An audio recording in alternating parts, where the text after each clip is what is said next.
Muito bem. Me foi feita uma pergunta sobre os governos subnacionais. Governos subnacionais são vários tipos, né? Aqui no Brasil nós temos basicamente dois: municípios e estados.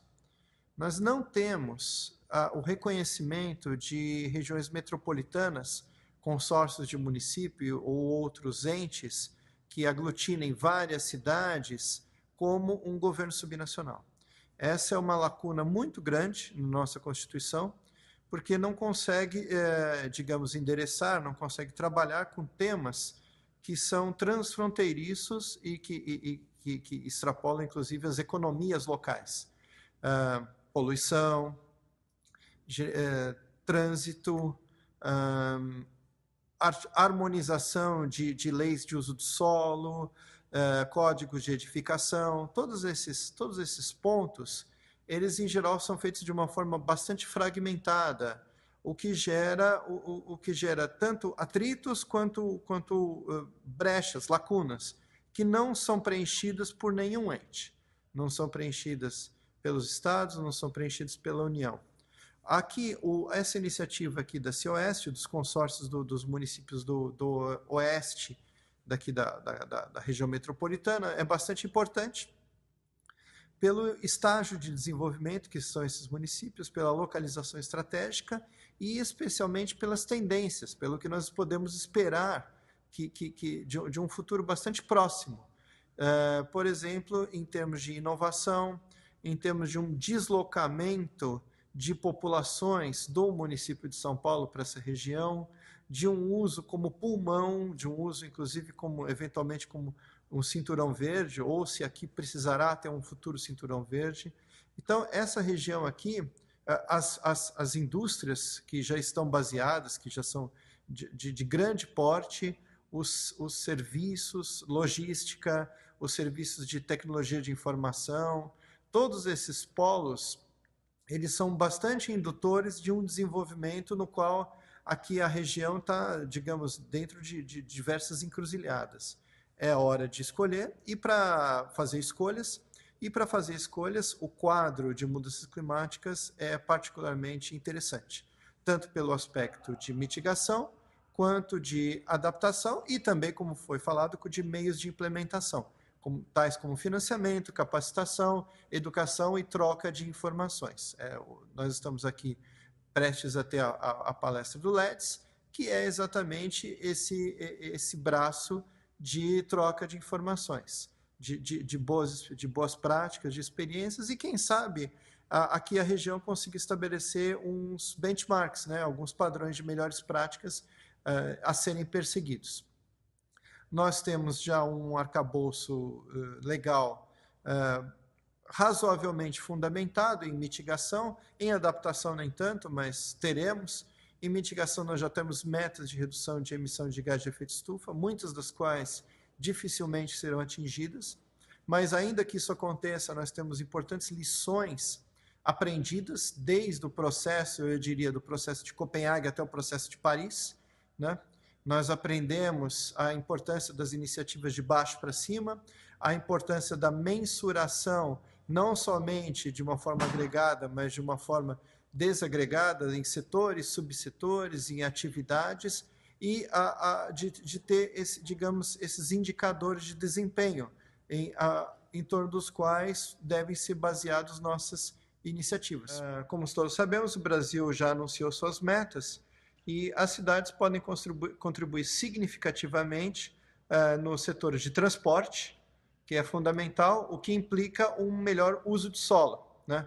Um uso de solo racional leva em consideração um transporte racional, e principalmente nas centralidades, em se criar pequenos núcleos, pequenas cidades dentro da cidade, onde haja tudo: trabalho, lazer, educação, todas as atividades.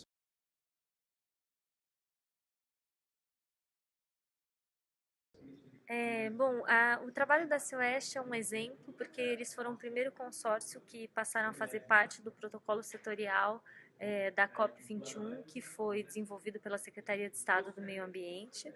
Eles funcionam como um mecanismo de integração entre os municípios e o Estado, fazendo com que a política pública que é desenvolvida em nível estadual possa ser acoplada em nível municipal. Eles fazem um trabalho de capilaridade que o Estado não é capaz de fazer.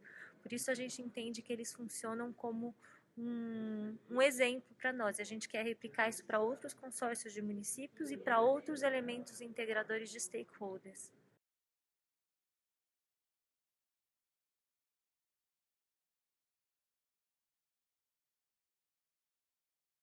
Da política municipal de mudança do clima, manda o município cortar 30% das suas emissões em 2012 a partir de 2003, com dados sobre 2003.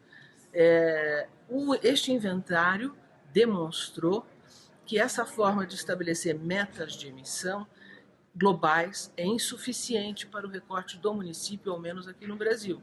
Por quê?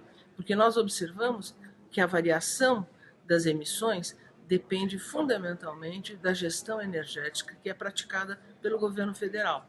Portanto, nós não temos, enquanto município, controle absoluto sobre as emissões.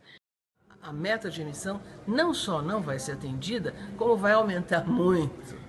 No período 2003-2009, as emissões caíram, mas agora as emissões subiram muito. Por quê? Porque o Brasil teve pouca chuva, então as hidroelétricas não tinham água para gerar energia e as termoelétricas foram ligadas, as emissões subiram. Não apenas isso, houve uma política de incentivo à venda de carros. Então a frota brasileira aumentou demais. Graças a Deus, houve uma enorme renovação da frota, portanto, veículos que emitem menos. Mas ainda assim, aumentou muito essa emissão do transporte. Então, nós não vamos atingir a meta, as emissões vão subir, mas isso ainda não está sedimentado num estudo realizado.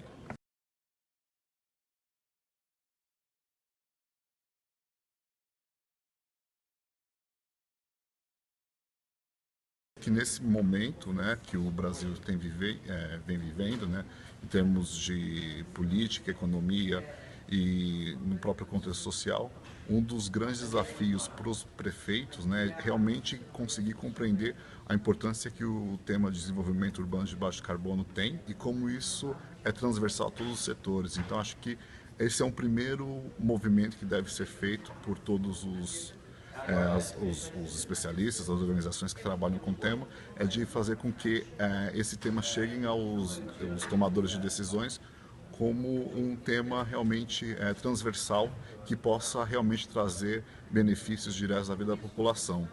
Um outro desafio é mostrar que as cidades são essenciais para que o país consiga alcançar as metas de reduções. Hoje a gente vê que a tendência do perfil de emissões do Brasil, que há algum tempo atrás era concentrado em pecuária, em desmatamento e uso do solo, tem tido uma mudança, principalmente no consumo de energia e transportes e também na geração de resíduos, e isso demonstra um grande gargalo, mas também oportunidades para que as cidades possam mitigar as emissões e também abrir oportunidades de desenvolvimento econômico dentro dos municípios.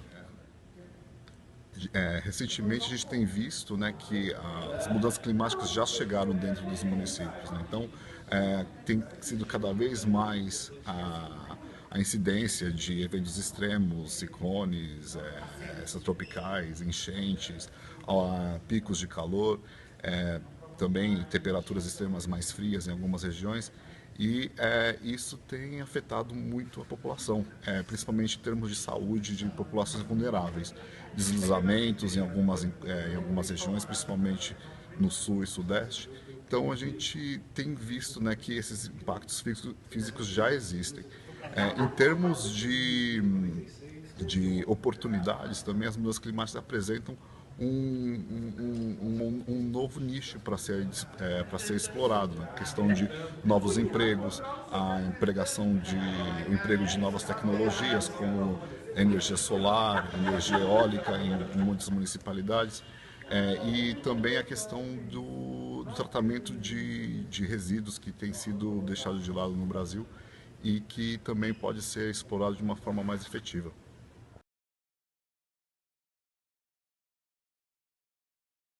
O CIOeste é o consórcio intermunicipal da região Oeste Metropolitana de São Paulo. É a região da região metropolitana de São Paulo com maior produção de PIB desta região e responde por 2,5% do PIB nacional. É um órgão público que é composto por 8 municípios, né? Cotia, Barueri, Santana de Parnaíba, Osasco, Carapicuíba, Jandira, Itapevi e Pirapora do Bom Jesus. Desde o ano passado, nós tivemos a prerrogativa de proporcionar para a nossa região, que é a região que mais cresce, talvez do país, né, mas com certeza da região metropolitana de São Paulo, um crescimento que seja sustentável. E fizemos uma série de iniciativas de projetos, programas e parcerias para proporcionar esse desenvolvimento que nós já temos, sustentabilidade a ele, o que significa, dentre outros critérios, um desenvolvimento com baixas emissões de carbono, né? A iniciativa que nós tivemos com o LEDGP está completamente dentro dessa prerrogativa, que basicamente significa que tenhamos diagnósticos e principalmente instrumentos para que consigamos medir o quão sustentável o desenvolvimento que nós já percebíamos antes se dá, né? Então, nesse sentido, nesse projeto, hoje nós temos, nesse estágio que nós já atingimos, nós temos condição de monitorar o que significa a nossa região no que diz respeito à evolução do PIB, ao uso de recursos para fins energéticos e a sua consequência no que diz respeito a emissões.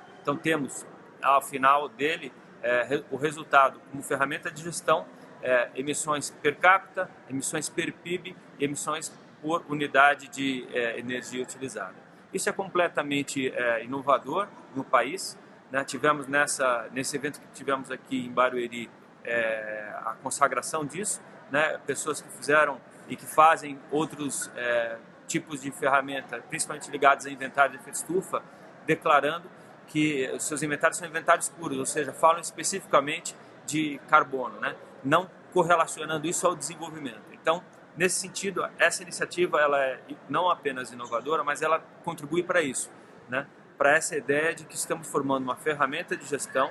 Tivemos a capacitação de 25 servidores para que utilizem isso como ferramenta de gestão e que entendam que o olhar do desenvolvimento econômico é um olhar que necessita de sustentabilidade. Esse talvez seja um dos principais papéis da gestão pública, no qual o CIOeste conta com a cooperação do LEDGP.